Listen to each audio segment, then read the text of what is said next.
Hello and welcome to a review of set 75380 Moss Espa Podrace. If you're new, please make sure to subscribe. This set was first released May 1st, 2024 and retails for £70, $80 or €80 and contains 718 pieces and 0 minifigures, I believe. This is part of the Diorama series and it does also go very nicely with the 25 years of LEGO Star Wars.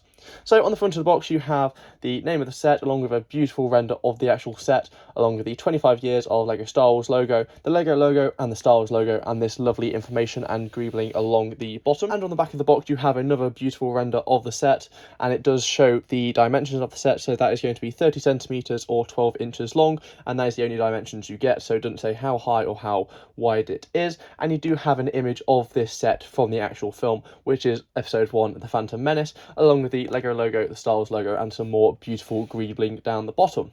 So it looks like to get into this set it is going to be unfortunately thumb tabs. I'd have really hoped, because it's an 18+ set, it was going to be tape tabs, but it isn't, so let's get this open and see what's inside. So inside the box you have 7 bags if you include all the tools, the instruction manual, 2 base plates, along with a sticker sheet. It is unfortunate to get sticker sheets in these sets, as you would hope they would be printed, but it just adds that extra little bit of detail, and it's not the largest one. The instruction booklet is in the new modern white front hood, and you got the taskbar along the bottom. So I'm going to get this built up and I'll catch you in a second. Just as I'm about to move it, I realised just how small bag 4 is, and bag 5 is pretty much the same, so why not just include them in the same one? I don't get that. It's just, yeah, the bag size is getting worse for LEGO, and I thought there would be more pieces in this set. Okay, so it's all built up. It took me just over an hour to build, so not too long. The main fiddly part was actually building the pod racers, but I'll get into that shortly. So we're going to start off with the generic diorama bit all the way around. However, I think it's quite lazy that they haven't done it on the back. They've done it on all the other dioramas, to my recollection. They just don't have the great pieces on the back, which I think a bit poor by LEGO there. But you don't see it, obviously, when it's on display, and it does allow it to sit flushly up against the wall, which is probably the reason people are going to argue they did it. You do actually have a place where you can have the 25 years brick, which on I remember for the Falcon, the Tantive 4 and the Invisible Hand, there wasn't actually a place for that. However, this is quite a nice little bit. It's just a 1x4 plate, so nothing special there. And then you have the Star Wars printed, these are all prints, and they're along with the quote, "Remember, concentrate on the moment, feel, don't think, use your instincts," and that is by Qui-Gon in episode 1. So it's a pretty bog standard diorama base there. So the 2 pod racers you have are obviously Anakin Skywalker's and Saboba's.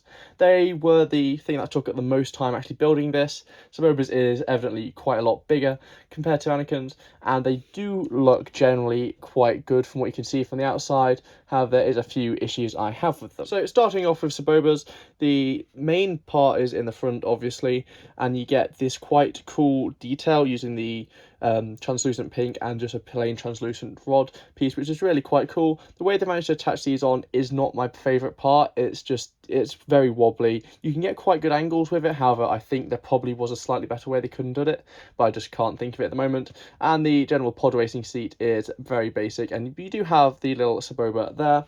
Moving on the front, they've used the ice skating pieces, which just are quite a nice little detail. And these, they've used a just general clip with the spear piece, which is quite a cool use of piece. However, it's not perfectly central, so it's not as good as it could be, and they do fall apart quite easily, so they are very delicate, thus this being a sole display piece set.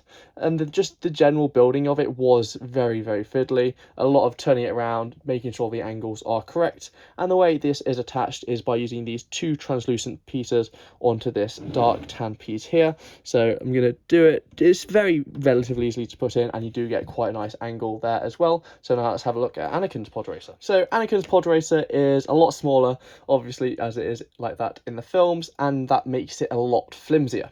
So you can just see generally, I don't know if it's how I built it, but there is just a general curve to it. I've tried to straighten these up, they just haven't gone with it. You do have some lovely not printed, sticker pieces down the side, but I don't think it's the best pod racer they've done. I think the one they did at a polybag a while ago, that was a lot better than this, as this is just very flimsy, and it does get the point across. However, I do think it is slightly too narrow and too long for the actual size. However, you could probably shorten that slightly by changing these pieces to the general lightsaber piece, which is slightly disappointing, as you would expect slightly better for a set like this. And the other side is pretty much the same. What I do like is the use of the part of the ski type piece, so that's pretty good use there, along with the way they managed to get the 3 bits in that tool bag I showed you when opening it. So that's the only use of those tools, and the way to connect it is just using one of those translucent pieces into a translucent 1x1 into the like bar type piece, and that just goes into a hollow stud bowl here, so it should just go quite easily. You do get a really deep angle with it, so it's about a definite 45-degree angle, which it may be slightly overemphasized, but it does add to the general racing and intensity of the scene. The other main attraction is the archway. The way they've managed to get this angle is by using the rotating pieces, so it's quite good. It does mean it wobbles a bit, as you can see here. You can't make it stay down anymore, but it does allow it to get a really decent angle, and it's just the general greebling and studs not on top as well, which makes it just that extra little bit better. Moving on to the back, is just generally quite basic, nothing too special there. That was just a hole about a bag, and it does continue quite nicely onto the back, as you can see. Just it's not the same colour, it's not just a tan background, which is something quite good, and then just have the other little bits down on the sides there. So overall, I was a bit disappointed in this set. I don't see it being worth £70 or $80. It's just not big enough for that.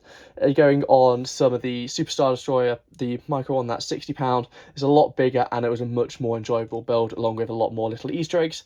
However, it does go very nicely with the Diorama series, but it's just not my favourite one. So that's going to be it for this video. If you're new, please make sure to subscribe, and I'll see you next time. Bye.